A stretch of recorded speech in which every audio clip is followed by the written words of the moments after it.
Well, hello everyone, and thank you for joining us at the Inclusion Exchange. My name's Ayo Bali, my pronouns are she, her, and I'm the Managing Director of Bakri Bali.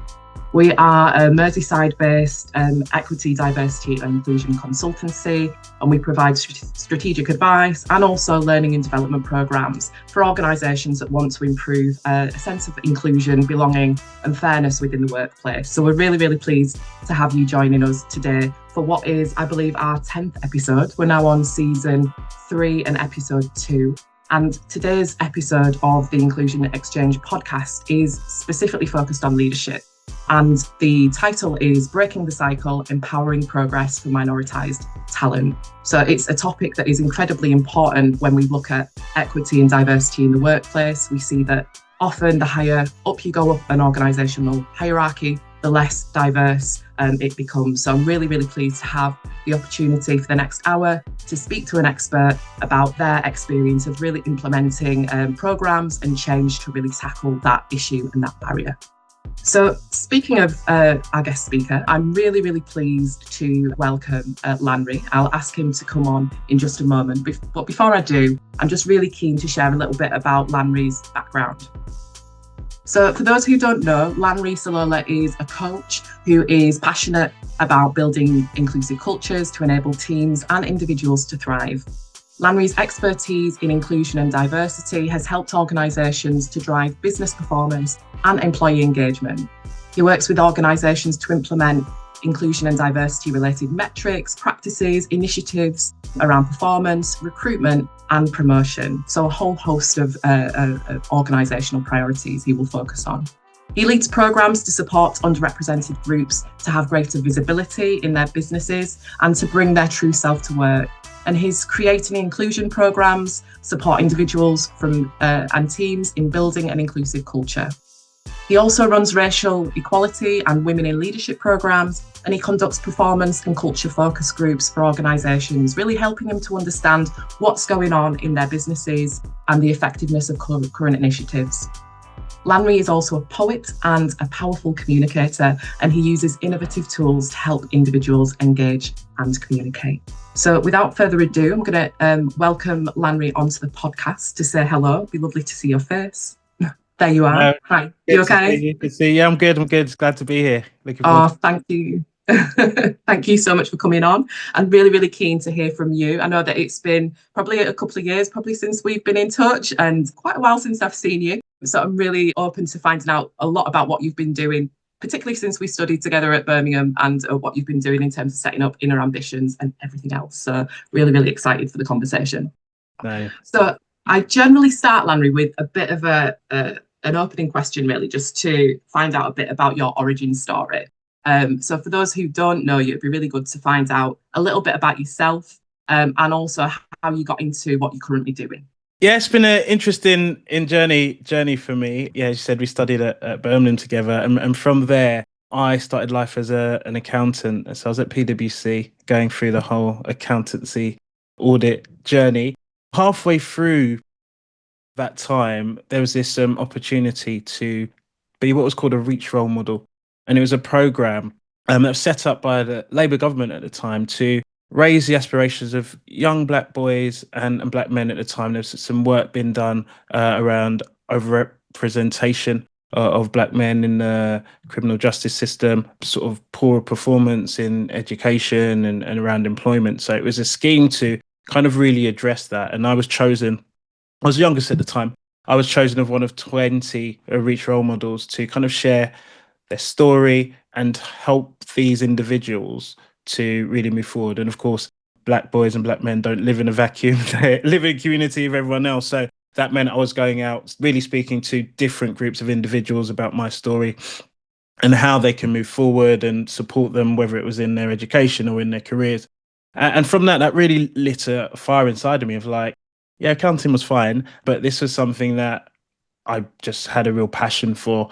And from there, I made it my mission to be someone that had an impact and made a difference in the lives of others and helping those who were underrepresented or maybe struggling or trying to navigate their lives or their careers to play a positive role within that. So I set up Inner Ambitions Started in schools and colleges and helping them around career direction.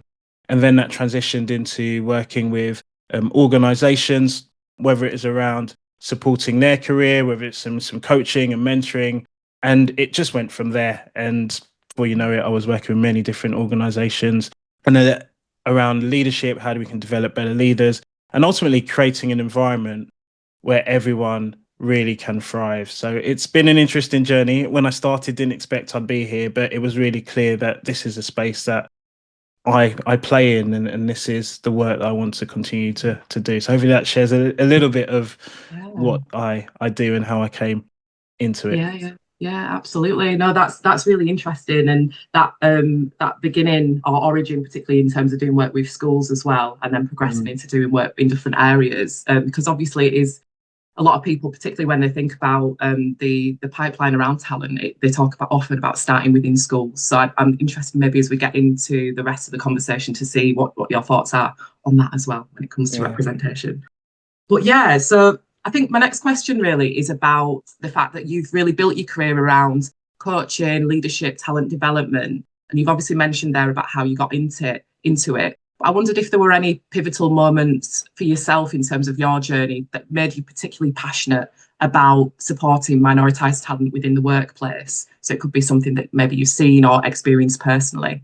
Yeah, I would say there were multiple situations that I can draw back to, but it starts with myself, if I'm being honest. I myself were times in my first career, PwC, when I had to navigate real challenges, when I would kind of go into these big offices or even around the many big clients I used to work with, and look around offices, and more often than not, I'd be the only one in Mm, terms of race and ethnicity. I would look at senior leadership, and not many people looked like me, and there was often this feeling of, is this the right place for me? Do I mm, belong here? If something didn't go too well, the whole limiting beliefs of how am I going to be seen, how am I going to be looked. So it was challenging, and there was that side of it, that feeling of, I've worked so hard to get here. Now I'm here. Does this feel like the right environment? Do I have to act a certain way, be a certain way? So that's always been on my mind in terms of how do I support other people now in their careers who may be feeling similar. And I know they do from the work and the conversations I have. And another pivotal moment as well was when I failed my exams. So I failed my final exams to actually be a chartered accountant. You have to pass all your exams, and very tough. If you fail your exams, more often than not, you get fired.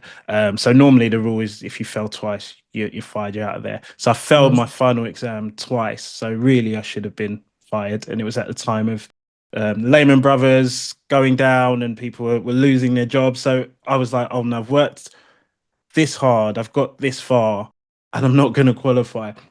So I won't go into the details of it, but when they called me into the disciplinary meeting, which was when I was meant to get fired, I fought like crazy. I had things kind of prepared. I was ready to go. I was like, I am not leaving this job without a fight. And I shared a lot of the different things I'd done, including the Reach role model work that showed that, look, I'm not like any other person you can just fire. But a mm, really pivotal moment within that is that I mentioned the name of the partner who had built up a good relationship with myself, who'd been really supportive. His name's Paul Clear. I'm still in touch with him now. And I mentioned his name. I had to do something. And I was like, mhm, speak to Paul. And they did. And Paul, don't know what he did behind the scenes, but he pulled some strings, and I ended up working in his department in international development, which meant that I kept my job, which meant that I was allowed to do my exam a third time, which I did, and then pass. And it actually enabled me to move into the people and change department. Because when I talked about my Shirley earlier, I gave you a really kind of short, kind of this is how it was, but there were obviously mm, a lot of steps. And one of those steps was moving into the people and change part of PwC, which advisory, which gave me a lot of experience around change management and training and that side of the work and consultancy. So without Paul being that person to advocate for me, to sponsor me, I would have lost my job. So that's another pivotal thing for me in knowing how important it is to have someone who's got your back, someone in a senior position, someone who actually can open doors and make an impact and difference. And one of the things I see a lot with the work I do, supporting underrepresented talent, is there are a lot of very skillful, educated, smart, brilliant people who just don't have the backing of someone higher up who can open doors. So that's always lived with me, that without that person, I don't know where I would be. Obviously, I had to play my part, but I know I couldn't do that on my own. So those things have been really pivotal moments and got me to really understand, if we want to create change, if we want to support underrepresented talent and have real diversity, these are the types of things we need to have in place. We need to understand the challenges that individuals do navigate day to day. And we also need to understand the role that senior leaders and people who have that power play in making an impact and difference. Wow. That's so inspiring. I think that reality of the fact that often, I guess our career tracks are not always linear. They kind of go up and down, and we can make mistakes. Things don't always go to plan. But actually having firstly, I think what I've taken from that is having the fight that you had, that you weren't actually just going to take that lying down. You were going to, advocate for yourself.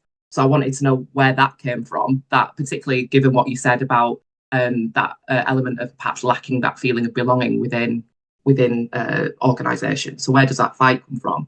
And secondly, sponsorship, which I think again is a really important element, particularly if we're looking at leadership and representation. You do need that sponsorship. But how did you develop that relationship with your sponsor? And is there any advice that you give to people about how they go about acquiring a sponsor? Yeah, definitely. Yeah, I think firstly that piece around having that fight, it's so important to have that self-confidence and belief. And I appreciate it can be hard where maybe you've been knocked back or things don't seem to be going that well. I was running a sharing circle yesterday and with individuals, and they were talking about imposter syndrome and kind of not feeling good enough, always feeling I have to be at the best.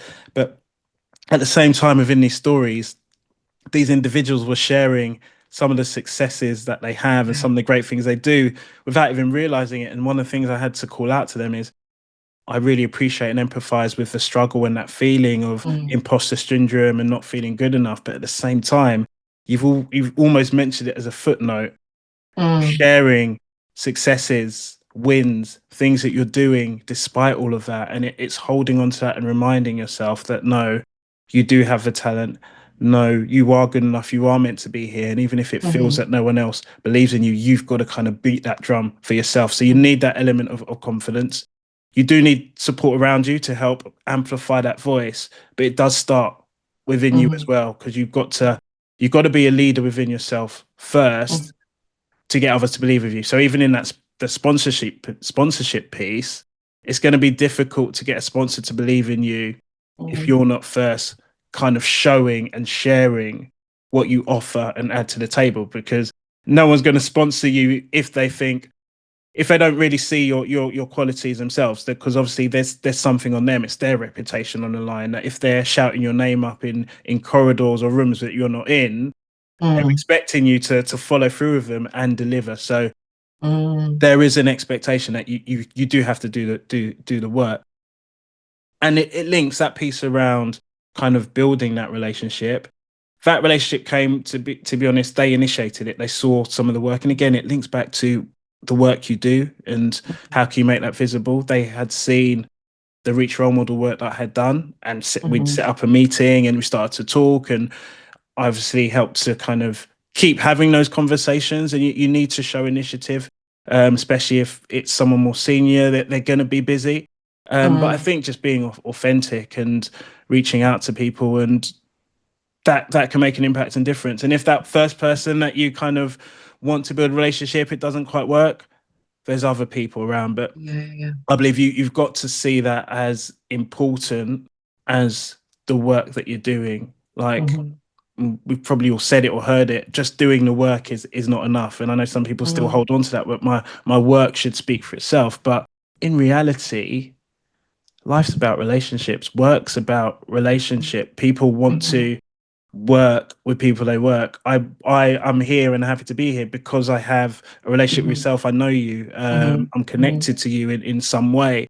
If a stranger comes, and yes, it might seem beneficial for me, but without some form of connection being built, things don't last, things don't really work. So it is understanding how important relationship is.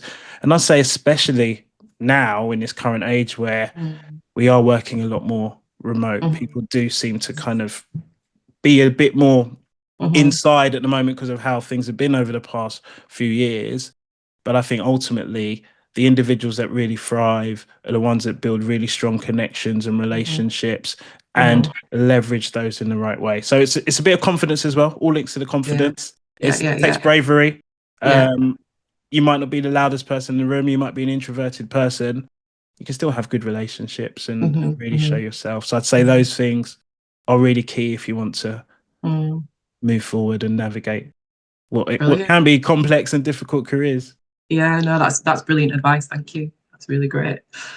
So I'm going to move on to a slightly different topic. And it's really just to understand in your experience. I know you work with many organisations globally, and I wondered what some of the kind of common misconceptions are that you come across when it comes to supporting progress of underrepresented employees, and how can we shift some of those misconceptions? Yeah, there are different things, and I think different people look at it in different ways. One of the things I think is just the time that you need to commit to this. I've seen leaders feel that maybe a program or two, or showing up at event and talking and doing those sorts of things is enough to create a change. And actually this is around kind of long-term support, long-term sponsorship, and also understanding that people are learning, people will make mistakes, and it's about building that trust. So I think the real commitment, the level of commitment is really key, because I do hear it sometimes in the work that I do, and where people might be say things like, "Oh, we spent enough time on this. Like, we need to move on to the next thing." And the reality is, you haven't spent enough time on this, because this is years upon years of work that needs to be unlearned, undone. The whole culture, the whole infrastructure needs to be kind of looked at, reviewed to actually really make change. I think that's one of the misconceptions, and also the role that leaders actually play within this, not just the time they commit, even the language that they use, the behaviors. And I talk a lot about the intent versus impact. And people might say, yeah, I've got the best of intentions. I want to bring this person on board and give them a chance, but they're not polished enough, or they're not ready. And it's realizing, well, the impact of your language, the impact of your mindset, your thoughts is a lot bigger than whatever intention you have. And understanding that you have to really look at yourself first, of where might there be some bias, where might be holding on to stereotypes, and looking at whoever you're supporting as an individual, rather than the stereotype of these are the boxes we need to tick, these are the things and we need to do. So I think there's a lot of things that people just need to kind of reflect on and understand the role that they're playing. So I'd say those are some of the things that I would say that sort of springs up to mind. And also I would just say that the shift in perspective of what ready looks like, or what a leader looks like. I still feel there's this kind of one-sided view of this is who a leader looks like in our organization. And actually research shows that actually diverse and inclusive organizations are one that thrive. And there needs to be more space for individuals with different backgrounds and different cultures to lead in their own way. And that's when we get true authenticity come through, because there's also, we talk a lot about representation. Also, what I see and what I hear in the work that I do, that individuals feel that they have to be a certain way in order to fit in. And then what they're doing, and there's so many levels to it.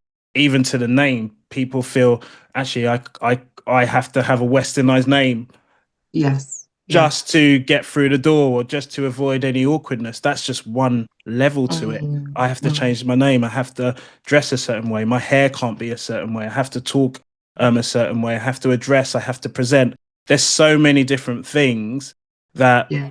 individuals are thinking about what they have to do, what they have to tweak before they even step foot into office. And you think, there's Yeah. no way you're going to be at your best if you have to Yeah. deal with all that, as Yeah. opposed to Mm, environments where people can be like, this is who I am, this is how I'm going to lead, and it's a great way for me to lead. And I think, I believe, not I think, I believe that leaders have to start mm, creating that space, widening that door. We're not mm, lowering, always talk about, we're not lowering the ceiling, we're widening mm, the door mhm, for more ways of doing things, for more mhm, pathways, for mhm, more people. That's not impacting mhm, equality.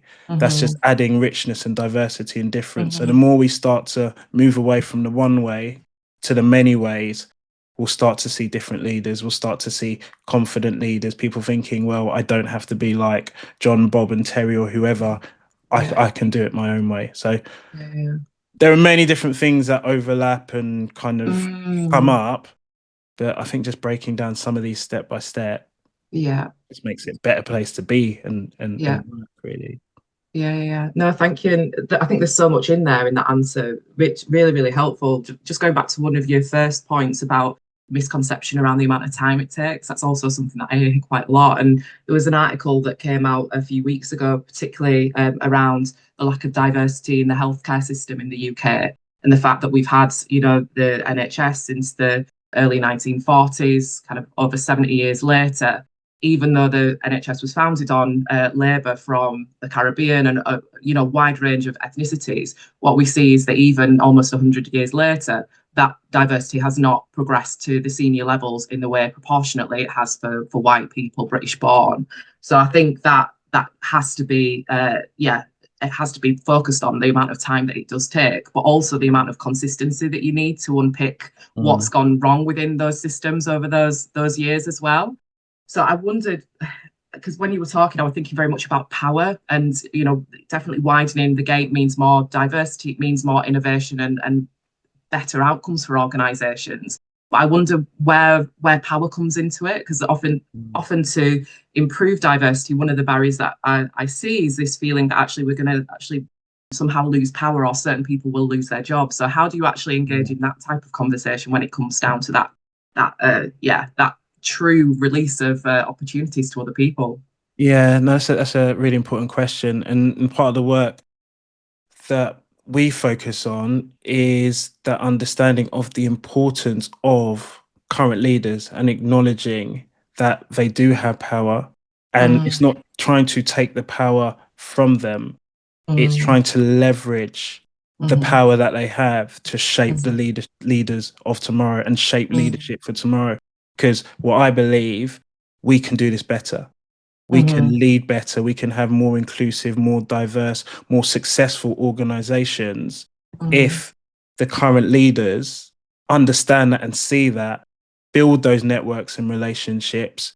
It's not this is the cake and this is all. We can actually make it bigger mm, and to bring more mm. people in.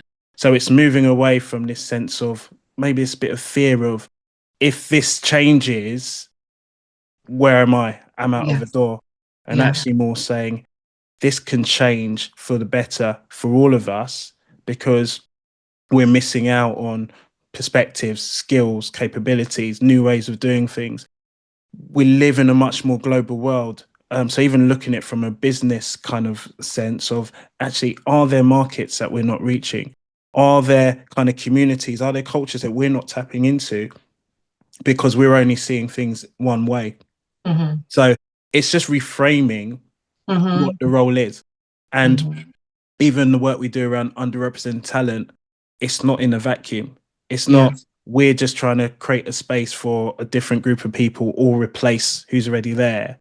It Mm. We need to connect aspiring leaders with current leaders, because there's opportunities for learning and development both ways. Hmm. So I believe it's about having those conversations. It's about valuing what everyone brings and then we start to move forward. Mm-hmm. And we have to it's about equity as well, and it's also about understanding for those individuals that there are barriers that are in play that are impacting certain individuals.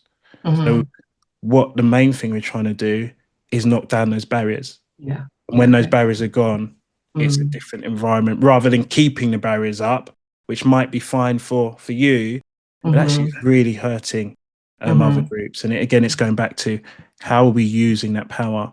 Like we should be, those leaders should be using that power to help knock down those barriers as well, rather than feeling I need to protect myself. Yeah. Brilliant. Thank you. I think that framing is really important and just leads to a different conversation when you're able to have the conversation in that way. Is really about the future and about progress. We all surely want that. So yeah, thank you, Lanre.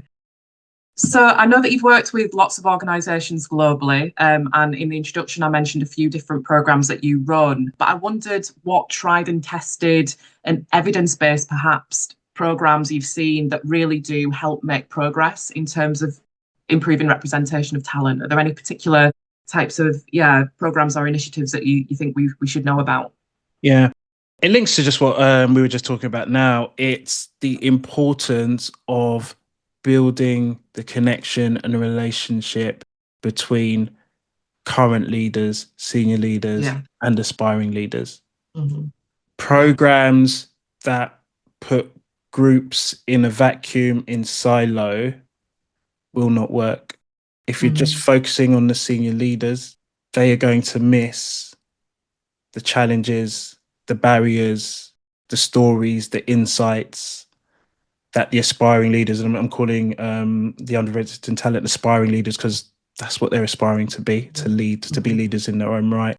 If you only have the aspiring leaders and you do all the leadership development programs, you need this skill, you need that skill, of course they do. But without that connection to senior leaders, it will only go so far. So what I've seen, one of the key things that we really focus on is mutual mentoring programs. And that's the sponsorship. That's understanding the power of an individual relationship between someone who is able to open a door and someone trying to go through that door. And when you build that relationship, when it's really clear on what both sides' goals and aspirations are, it can be worked towards. And then all around that is then the other training and the support for coaching. But without the relationship, without the connection, no, even if you look at any business deal, no business deal is done without a relationship. Even if I go to the market, I'm not going to buy 2 yams and plantain without some sort of connection and relationship with the person on the other side. And it's bringing those connections together where it really matters. And then in comes the tools, the resources, and that's where the time comes into it as well. Because it's not just a one-off day session or 3-day program, whatever it is. This is now walking together. This is partnering in collaboration now, and people now being able to see their skills, their insights and capabilities. So these are the things that we really believe are going to make a difference for the future, where it's based first on the relationship, and then you build on your goals, your aspiration, what's the strategy, and you partner together to reach that goals. And it's the continuous development and learning for each other as well. So there's so many other things as well that of course help, but without that first, nothing's going to move the dial. People go on to other things or lose faith or just lose the patience in the work they're doing around this. Yeah, and I think that's really interesting, particularly that mutual mentoring approach, because I've certainly come across different models like reverse mentoring, reciprocal, obviously, which has, I guess, similarities, if not the same thing as mutual mentoring, and then obviously sponsorship. So there's lots of different types of initiatives, but really interesting to see that mutual mentoring. And I know you talked at the beginning about like intent and outcomes or impact, and the intention being really good, I guess, with a mutual mentoring program. Have you started to see any of the impacts or outcomes of those types of programs within the organizations you've worked with? What does that look like? We're starting to, but again, it's that slow kind of progress and target. So it starts with to see progress, and this is why setting the goals and the expectation is really clear. You need to really be able to measure what is the progress you're looking for? Because if there's no goal setting, how do you know whether progress is being met? So within these programs, really being important to, from both sides as well. What is the short-term goal? What do we want to see in 6 months? What do we want to see in 12 months? What do we want to see in 3 years, for example? And that's when we can start to track and see whether people are meeting that. So in honesty, I feel with a lot of organizations, we're still on that journey of, are we getting to where we want to get to? But it's important to have that measurement to begin with. So in some instances, the conversations are changing, which is a positive thing. The level of people being engaged and involved is changing. Again, that's a way of showing positivity. But I'll be honest, I would say there's still a long way to go, which is why this piece around being patient and time is so important, because it's easy for people to at this moment say, well, we haven't really reached what we thought we were going to reach, but we haven't given it enough time. If your target is to have a percentage of people in leadership, for example, and this could be around race and ethnicity, and it's not there after 2 years, there's a reason behind that. So you've got to keep going, you've got to keep working. So I think momentum around this is good. Yeah. But I think there's still work to be done. And part of the challenge is getting people to understand that this is just the start. We need time, we need more resource, we need to pay more attention to this, not less attention to this, because we've done a good job for the past year or two or however long. Yeah. No, I think that's a great point, because in reality, this is all very recent history. It's mainly post 2020 that we saw organisations actually taking a stance and doing that in different ways. In some ways proactive and authentic. In other ways were much less so. And we've seen certainly over the last 6 to 12 months pulling back of organisations from EDI and their commitment. Some had already given up by that point. So I think that focus on the fact that this is a long-standing issue, it's got a history towards it. There's a reason why we're in the state where representation isn't adequate. But to truly see progress, it does take that leadership and that commitment over time, consistently, and to be clear about what you want to achieve. Because without it, we've seen lots of examples of that just falling to pieces. Definitely, yeah. And I've seen as well, which is a frustration, I've seen consultancies and agencies who, I think some of them jumped on this work. Now they're hearing bigger organisations. Obviously, we're seeing what's happened in the US with these executive orders and all of those things with President Trump.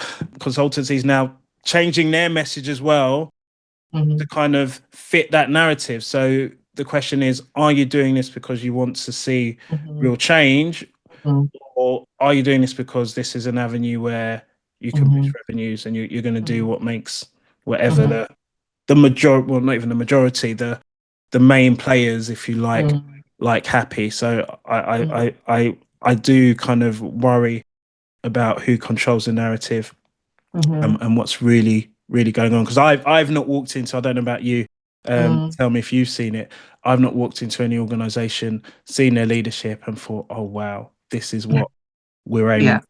This is it, this is a diverse, inclusive leadership, and you have got it down. I've not seen it. No, I don't know if you have. No, we're not with the organisations that I'm working with. I've seen lots of organisations, but predominantly grassroots organisations, and tend to be led by minoritized or historically marginalised leaders who are doing great work. But in terms of mainstream work and serving organisations in the mainstream, no. But what I have seen, which I suppose is positive, is in the sectors that I work with, which are predominantly higher education and the voluntary sector, there seems to be that consistent approach to why this work matters. And I think that's perhaps because of a bit of a deeper reflection from, in terms of why it matters for society and globally. So I think there's definitely lots of examples of organisations that are committed and are actually making progress. And we definitely have to remember that, not just focus on those organisations that perhaps were not progressing in the first place. So okay. Whoa. So let's move on.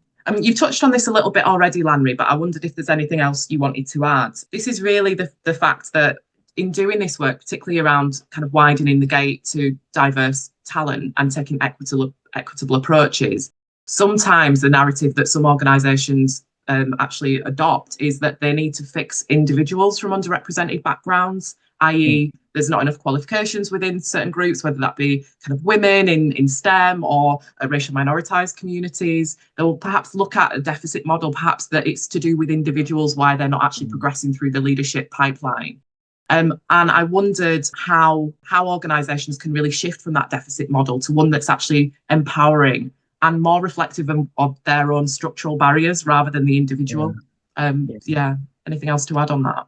Yeah, I would say give individuals the opportunities first and foremost.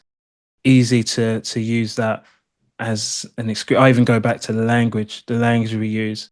What are the language we use to describe individuals, groups, people we work with? Because even the language, even if we're not saying it outright, I don't think they're ready. Are we saying it? Are we putting people? And it's really understanding that first and foremost, giving people an opportunity.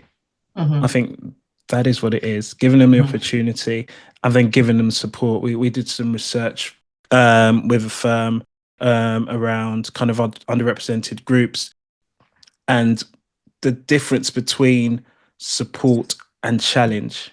And what we found was, and this was around white colleagues and ethnic sort of minoritized individuals, where the white colleagues, more often than not, they were given opportunities, but they also received support. And you could call that support sometimes sponsorship or whatever it is, or advice, or just time or relationships. That was part and parcel of their career progression, whereby others, that support wasn't there. And what they were met with was challenge. Sometimes the similar challenges, but without that support, that person would feel on their own. That person might struggle. That person would start to sort of, their self-confidence would lessen. And that was part of some of the differences in terms of whether someone excelled or not. So two simple things, trying to keep it really simple. Give those individuals the opportunity, knowing that they do have the skills, the capabilities, but also give them the support that is needed for anyone trying to progress, because they will make mistakes. They will need someone to work with. They will need all of these different things working in a complex and difficult environment. You give them that, you will start to see changes and realize it's not because they're not good enough or they're missing things or whatever it might be. It's that the support is not in place, and that can link to the structural barriers and the reason behind that. But just trying to sometimes just break it down really simply. What do we need? What do we need to succeed? What do we need to thrive? And when we think about it, it's very similar for all of us, whoever we are. Yeah. Thank you. No, I think that approach is simple and it's direct. For some, it's challenging because it does mean actually making quite well, just having a shift in mindset actually, and looking in the mirror to what your organisation is currently not offering equitably. So I think perhaps that's one of the challenges to people, why they're not actually doing what needs to be done.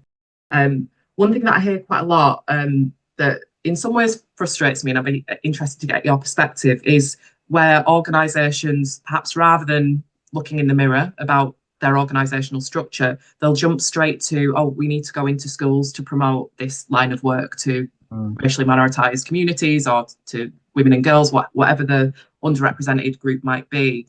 And I think the reason that I find that sometimes quite frustrating is because it gives the assumption that actually young people are not interested in going into a wide diversity of fields, and that there's not barriers that's preventing them from getting into the organisations that want to do the outreach. So it almost deflects or perhaps avoids the issue at hand. But I wondered what your perspective was on that, because I know you mentioned at the beginning that you started off doing this work within schools, because I'm sure there is validity in doing work in schools, but I just wanted to know what your view was on that, really.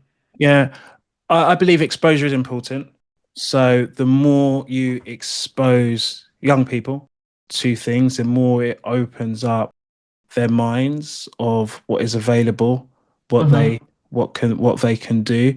But it's more than just coming in and presenting. I agree that can just be a nice shiny thing and doesn't really land. It's about real engagement. It's about real involvement. And I think that's what really makes an impact and difference. So, and that could look different in different ways. Yes, come in and talk about the different opportunities, but what does that really look like in reality? Can you get young people into the organization that you are kind of promoting for? What does the work look like? Shadowing, internships, all of these different things. That's when it starts to make a real difference. And then it goes back to the connection support. I'm actually going to give you the time to really understand this, to be a part of this, even to build a relationship where if you can ask me any question, I'm going to come into your school, but I'm not gone and going to disappear. Here's a contact. Like, if you have any questions, what training support do they need? Is it around confidence? What can we do to make sure you're ready? Is it your understanding? Is there particular subjects that you need to focus on? So also, what's the blueprint and the pathway that's going to actually help you to get where you want to? So I believe it is important, but I believe again it's more about real engagement, real kind of change around that to open the doors. Because once you see it, you see it. So the STEM programs, for example, and the STEMET programs that I've seen, I think they're good because it allows exposure. But then what's the next step? It's the same for different groups. And I also know how difficult it can be within schools to get programs running because of their timetables, all the things they have to tick off as well. So it is challenging, and knowing also that there is a big gap between sometimes those who have the advantages and those who are disadvantaged as well. So their life and what they're seeing can be so different, and their focus and priorities can be so different. So just sort of coming in and out, someone who's in a really disadvantaged position is not enough.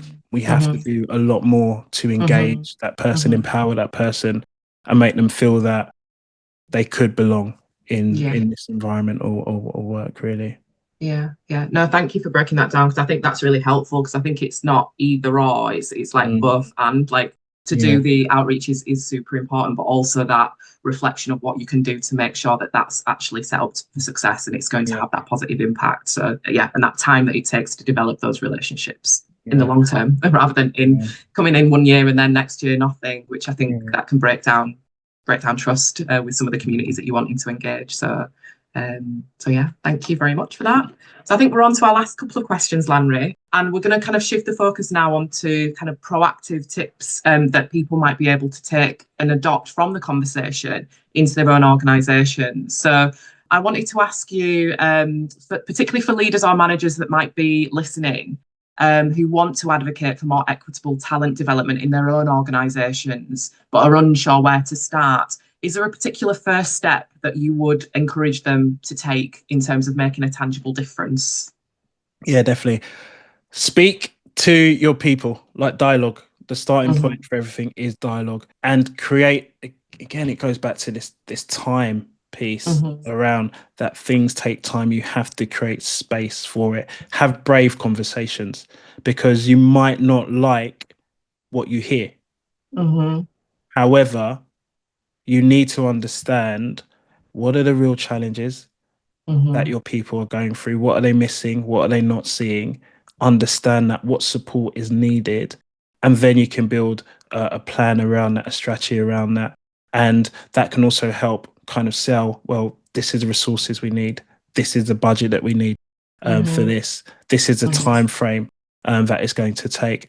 I think accountability is really important, and be really clear on what is our accountability for this. What is our role around this? The senior people, the managers, understanding that they have a role to play, and that should be just an important role of all the other things that they do.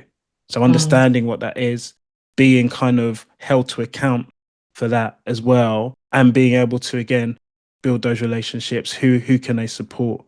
Who can they work with? Who they can collaborate and with as well. I always talk about leaders, how important it is to show their faces within organizations, and it's an acronym. And the F is fairness. Being really clear on the fairness of their policies, their processes, their practices, their behaviors, to be able to reflect, is there someone missing out? Is there someone being marginalized because of this? Am I being fair? The A is the accountability that I touched on. Are we taking true accountability for the workplace, for the culture, for how inclusive we are?